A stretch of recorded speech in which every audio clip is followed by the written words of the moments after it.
Veuillez recevoir tout d'abord mes salutations respectueuses et fraternelles,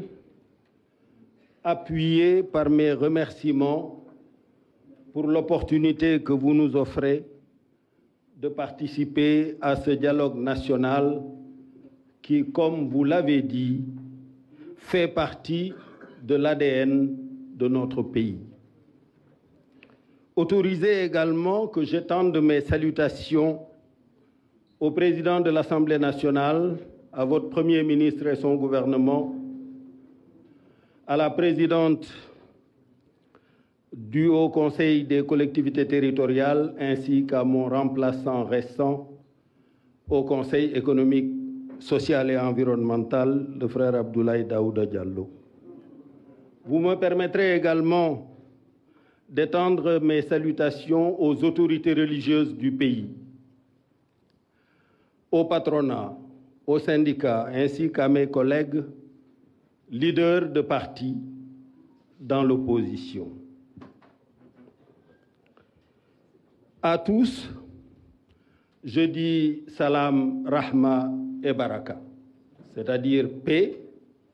miséricorde d'Allah, grâce et baraka dans nos travaux. À la suite de mes remerciements, Monsieur le Président de la République, pour ce dialogue national dans cet État du Sénégal que vous aurez eu, quoi qu'Allah ait prévu pour votre futur, que vous aurez eu déjà l'honneur et l'immense privilège de diriger pour 2 mandats consécutifs de 7 et 5 ans. Je relisais ce matin le livre hommage à l'un des plus éminents serviteurs de cet État, un frère et un ami cher à nous tous, que j'ai eu l'honneur de côtoyer dans ces lieux entre 2000 et 2004, comme ministre d'État, directeur de cabinet du président de la République, mais aussi comme Premier ministre, et qui est depuis resté un ami inspirant. Je veux parler de l'ambassadeur chef du protocole, Bruno Diatta, un modèle de serviteur de l'État, un modèle de serviteur de la nation. Dans ce livre hommage, je me suis arrêté longuement à la page 111 sur le témoignage de Théodore Cardinal Adrien Sarr, archevêque émérite de Dakar, qui a résumé tous les témoignages du livre en un seul verbe, servir, et en un seul substantif, service. Bruno Diatta a servi l'État du Sénégal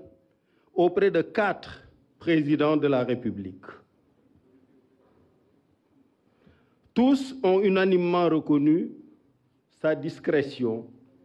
son talent, sa courtoisie.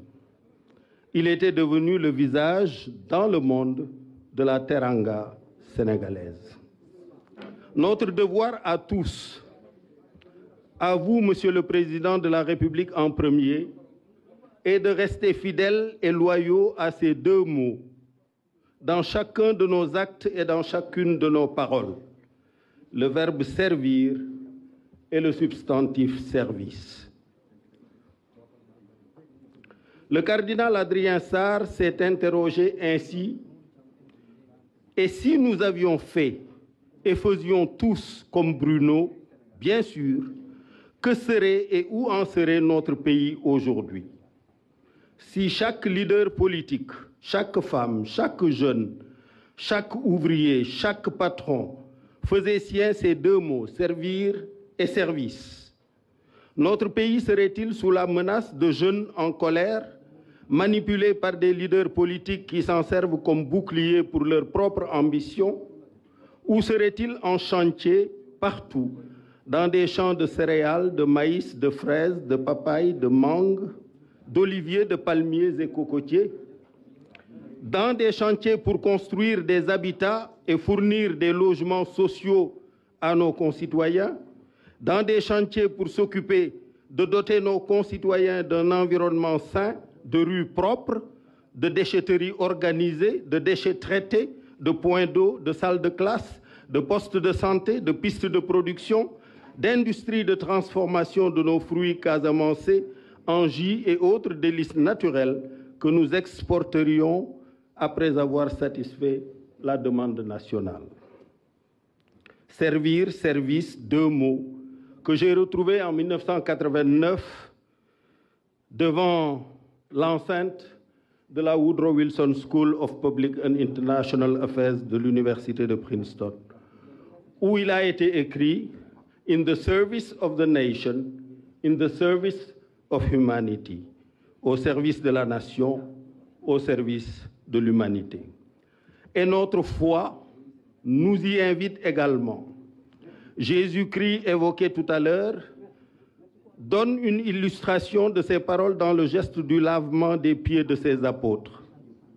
Et il disait à ses apôtres, « Si je vous ai lavé les pieds, moi le Seigneur et le Maître, vous aussi vous devez vous laver les pieds les uns les autres, car c'est un exemple que je vous ai donné pour que vous fassiez vous aussi comme moi j'ai fait. » Et ceci, naturellement, le Coran y fait écho. C'est Dieu qui a créé la mort et la vie afin de vous éprouver pour savoir qui de vous est le meilleur en œuvre. Je suis venu participer à ce dialogue en tant que candidat arrivé deuxième derrière vous à la présidentielle de 2019. Certains pensent d'ailleurs que vous m'auriez pris quelques points pour passer au premier tour. Mais aujourd'hui, c'est avec plaisir que je vous en fais cadeau, vu le bilan que vous avez réalisé. J'attends de ce dialogue les conclusions suivantes. Une démocratie renforcée,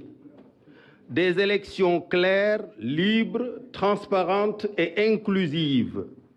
des résultats incontestables qui reflètent l'exacte expression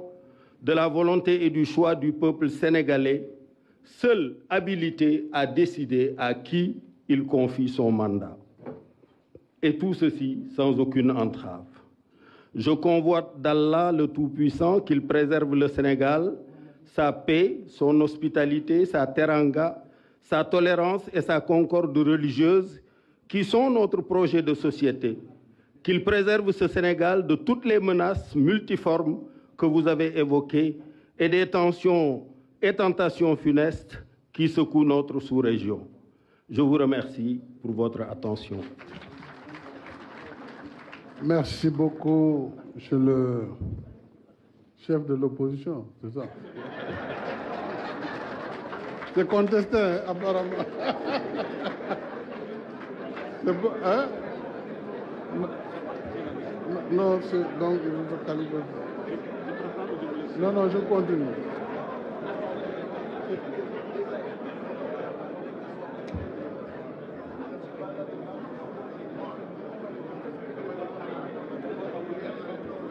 Voilà, merci beaucoup Idrissa Seck. S'il vous plaît. Maintenant, je vais donner la parole au représentant de Taxawu Sénégal, M. Khalifa Sall, Khalifa Ababacar Sall.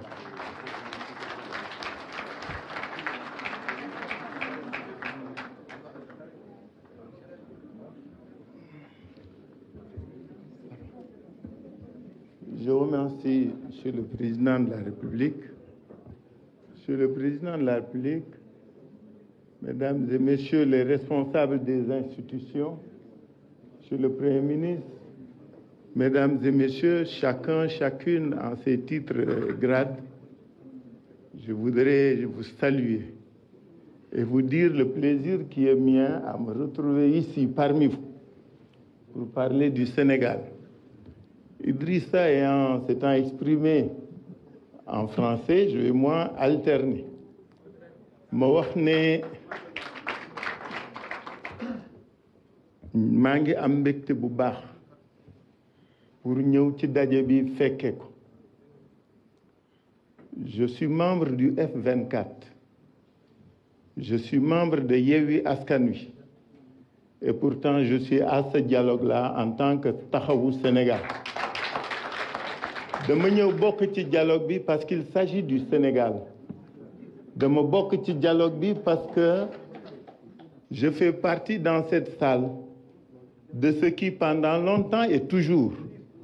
ont compris que lu nekk dañ koy waxtaane dañ koy doxal pour juboo ci parce que réew mi rek moo am solo.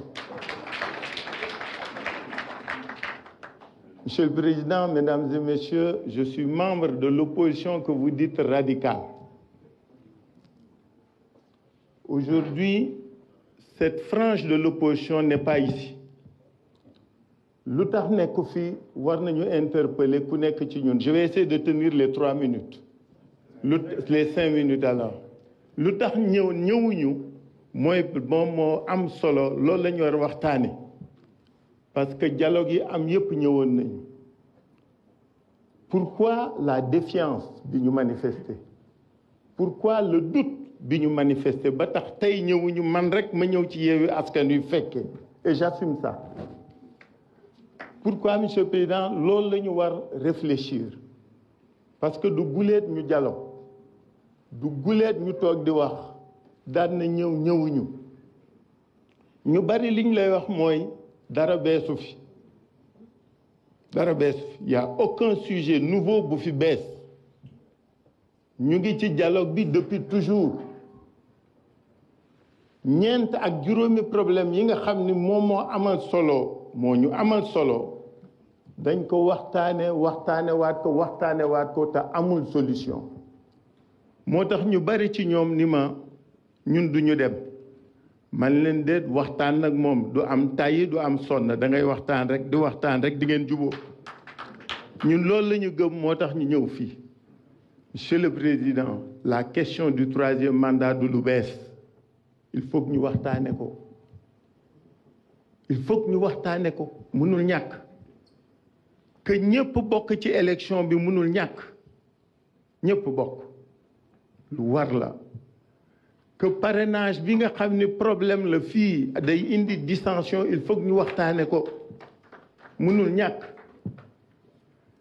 li mënul ñàkk aussi mooy les modifications des articles 57, 29, 30 et autres mënuñu ko bañ waxtaane parce que problème la li mënul ñàkk mooy ñi nekk ci kaso yi presque 500 personnes ay politique ak ay journalistes mënul ñàkk parce que nag xam nga réew mi su fekkee dañ ko bëgg a doxal il faut que ñu bañ ragal di waxante dëgg suñ nangoo waxante dëgg rek danañ avancer fii li am solo mooy en tout cas ñun suñu teewaay dañu ñëw pour liggéey pour waxtaan pour juboo pour réew mi jëm kanam parce qu'il faut que nous rassurions ce pays il faut que nous réconfortions les populations il faut que chacun comprenne que réew mi kenn moomu ko dañ koy waxtaane pour mu jëm kanam maa ngi leen gërëm leen sant. Merci beaucoup monsieur Khalifa Ababacar Sall wax donc ci turu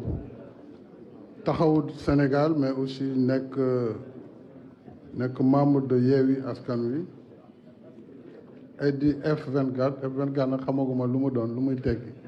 mooy les anti 3e mandat c'est ça waaw dugal leen ko ci débat bi rek nee naa leen fii amul tabou amul luñ dul waxtaane xanaa kay leer na wax leen di ngeen bëgg majorité bi dem mu ngi fii di waxtaan y a pas de tabou y a pas de sujet de sens interdit donc vraiment maa ngi lay remercier ci position responsable bi nga wone vraiment kilifa noonu lay def léegi nag ñu jox kàddu gi monsieur Mamadou Diop Decroix ci turu AJ/PADS moom it ci opposition bu tàng bi la foog naa wala bu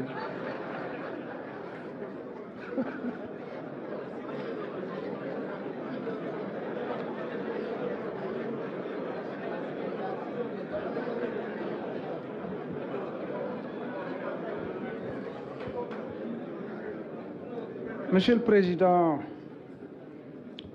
jërëjëf ci li nga ma jox kàddu gi maa ngi lay nuyu di nuyu ñi nga bokkal taabal ji di nuyu kilifa diine yi fi daje di nuyu kilifa yi jokk ci yeneeni kuréel 2019 day maa fi taxawoon doon waxtaan ci turu opposition mel na ni am na ci loo xam ne Khalifa Sall fàttali na ko booba jamono maa ngi doon wax ne am na ñoo xam ne waroon nañ mën a bokk ci élection te bokkuñu ci woon war nañoo fexe kon ba élection bii di ñëw ñu mën ci bokk waxoon nañu aussi ci wàllu liberté yi et cetera bon am réew daal bu njëkk balak puudar a koy joxe da ngay toj réew mi ñii dee ñii damm ñii daw ña fa des nga yilif leen ba keneen ëpp la doole ñëw toj réew ma yilif ko muy woye noonu léegi nag dañuy wote bu jant soye ñu wàññi ku ëpple toog moo ëpp yërmande defe naa ne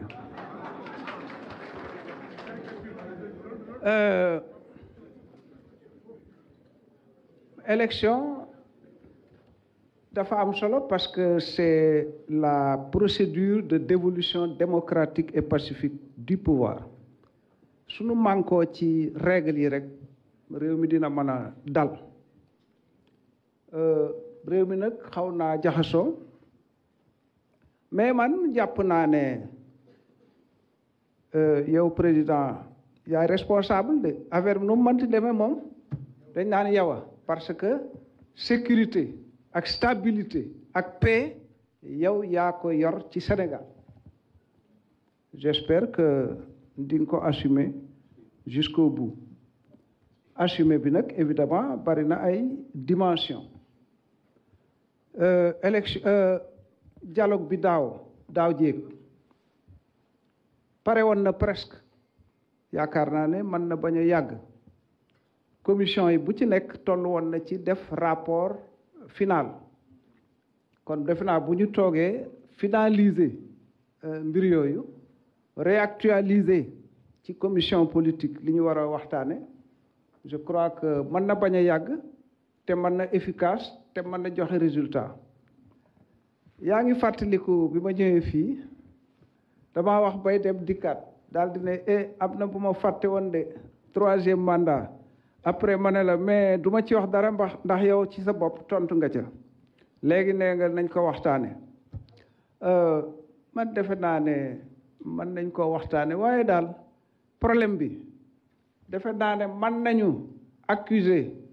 gouvernement président de la république mën nañoo accuser opposition waaye Sénégal yépp ñu ku nekk fii toog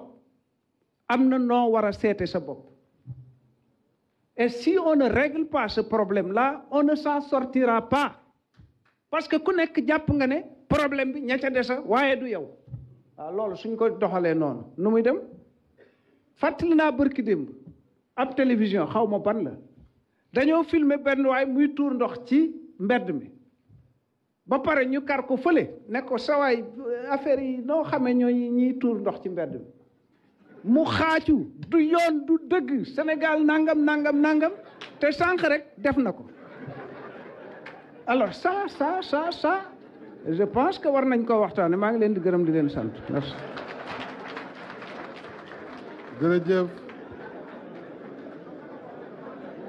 jërëjëf Mamadou Diop Decroix.